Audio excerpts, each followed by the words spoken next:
अच्छा, हम जब अच्छे अच्छे खाने बनाना स्टार्ट करते हैं ना, तो उसके बाद हमारे घर वालों की फरमाइशें शुरू हो जाती हैं कि हमें ये चीज़ बना कर खिलाएं और वो चीज़ बना कर खिलाएं। तो मेरी खाला के बच्चे हैं और जो है सबसे छोटा उन्हीं का बेटा है, और उसकी फरमाइशें जो है ख़त्म नहीं होती। उसको जो है कोई ना कोई मीठे की चीज़ चाहिए होती है। तो ये आज जो मैं आपके साथ केक की रेसिपी शेयर करने लगी हूँ, ये उसकी फरमाइश थी, जो है बेसिकली बनाना ब्रेड। और मेरे घर में जब भी केले बच जाए, कोई ना खा रहा हो, तो मैं ये वाली रेसिपी ज़रूर जो है बना लेती हूँ टी टाइम के लिए। और इस रेसिपी को हम बनाएंगे बगैर ओवन के। ओवन के बगैर भी बहुत अच्छी बेकिंग की जा सकती है। इस रेसिपी को डिटेल से मैं शेयर करने वाली हूँ, तो चलिए देख लेते हैं इसे किस तरह से बनाना है। सब्सक्राइब करें ice and spice YouTube channel को, साथ में घंटी का बटन प्रेस करके ऑल पे क्लिक करें और पाएं डेली अपडेट। बिस्मिल्लाहिर्रहमानिर्रहीम। तो जी बिस्मिल्लाह करके रेसिपी को बनाना स्टार्ट करते हैं। मैंने 3 अदद केले लिए हैं, इनका छिलका उतार लेंगे।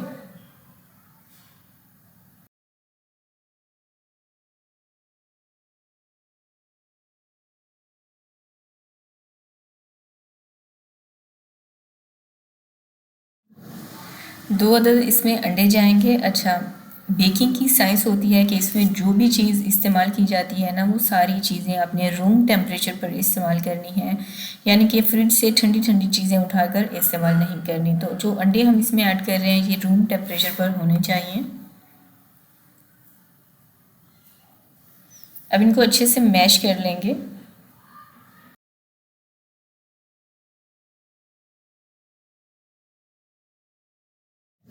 तो अब हम इसमें ऐड करेंगे icing sugar 1 cup. Icing sugar जो होती है ना, ये नॉर्मल जो चीनी होती है उसको आपने पाउडर बना लेना है, और उसी को आइसिंग शुगर कहा जाता है। 1/3 कप इसमें ऑयल का डालेंगे, और जो ऑयल इसमें आपने ऐड करना है उसका कोई हार्ड फ्लेवर नहीं होना चाहिए। 4 खाने के चम्मच जितना दूध इसमें ऐड करेंगे। और अब काम को आसान करने के लिए ना, इसकी मिक्सिंग के लिए मैं यहाँ पर जूसर जग का इस्तेमाल कर रही हूँ। जूसर जग में डाल के इसको आपने बहुत अच्छे से ब्लेंड कर लेना है।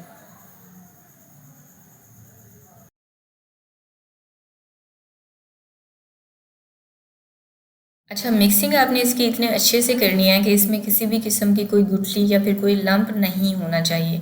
अब इस बैटर को एक बड़े से बॉल में निकाल लेंगे और इसमें ऐड करेंगे मैदा। मैदे को आपने पहले छान लेना है और फिर ऐड करना है।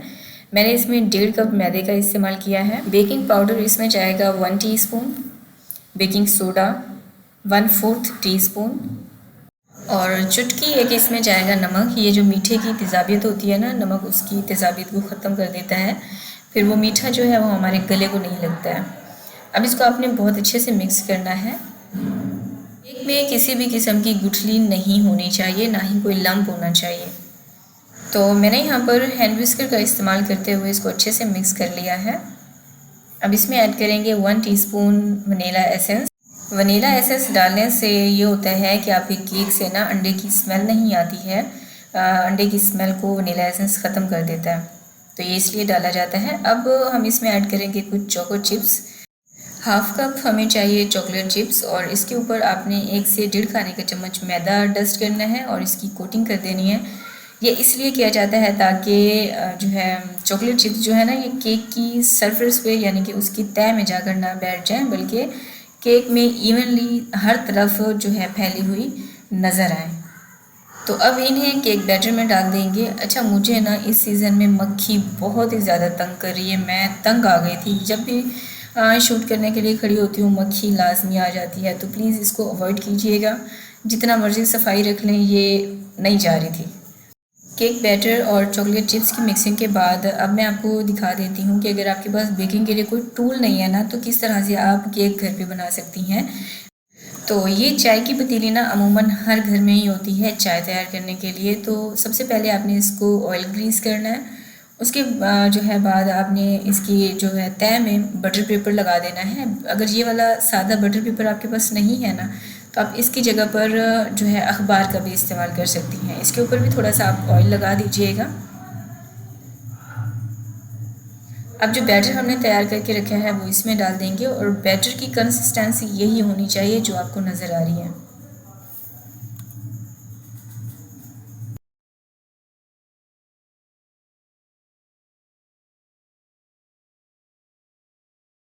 अब इसके ऊपर भी थोड़ी सी चॉकलेट चिप्स जो है स्प्रिंकल कर देंगे।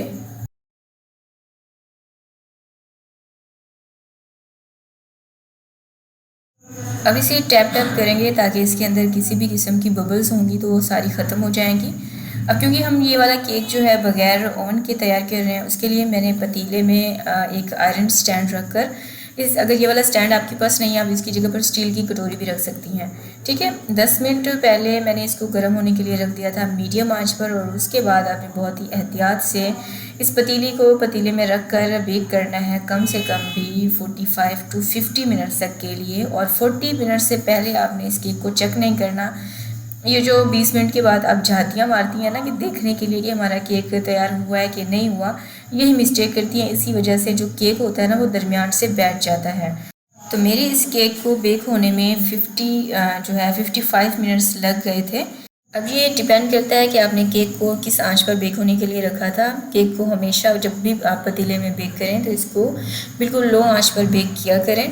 ठीक है, 40 to 45 मिनट्स के बाद आप इसको दरमियान से चेक कर लीजिएगा टूथपिक की मदद से। अगर वो क्लियर है तो समझिए आपका केक बेक हो चुका है, और अगर क्लियर ना आए, थोड़ा सा लिक्विड टूथपिक के साथ लगी हुई हो, तो मतलब अभी आपका केक अच्छे से बेक नहीं हुआ है। उसको मज़ीद 10 से 15 मिनट आप दे दीजिएगा। ठीक है, फिर इस केक को ठंडा होने के लिए कभी भी आपने एज इट इज़ इसको सरफेस पे नहीं छोड़ देना है, बल्कि इसको निकाल कर इसको कवर करके रखें ताकि इसका मॉइस्चर ना उड़े और ये सॉफ्ट रहे। और आप देख सकती हैं, आप के सामने मैंने यहाँ इसको पतीले में बेक किया है, और इसका जो ऊपर का कलर है वो भी बेहतरीन आया है, और केक भी बहुत ही सॉफ्ट और स्पॉन्जी बनकर तैयार हुआ है। अच्छा, अब आपको रेसिपी में कुछ भी समझ में ना आया हो, कोई सवाल हो आपके माइंड में, आप कमेंट सेक्शन में मुझसे पूछ सकती हैं। इंशाल्लाह मैं आपके कमेंट का जवाब लाजमी दूंगी। इसके अलावा मेरे साथ कनेक्ट कर सकती हैं मेरे इंस्टाग्राम पेज पर, जिसका यूज़र नेम है iceandspice.pk। और ये देखें, है ना बहुत ही जालीदार, सॉफ्ट और खाने में भी बेहद यमी ये बनकर तैयार हुआ था। मैं इसको जो है ब्रेकफास्ट में भी ले लेती हूँ, ब्लैक कॉफ़ी के साथ या फिर टी के साथ, या फिर आप इसको टी टाइम में भी इंजॉय कर सकते हैं। उम्मीद करती हूँ आपने रेसिपी को लाइक कर दिया होगा, इसे शेयर कर दिया होगा अपने फ्रेंड्स और फैमिली के साथ। मिलते हैं किसी और रेसिपी में। अल्लाह हाफ़िज़।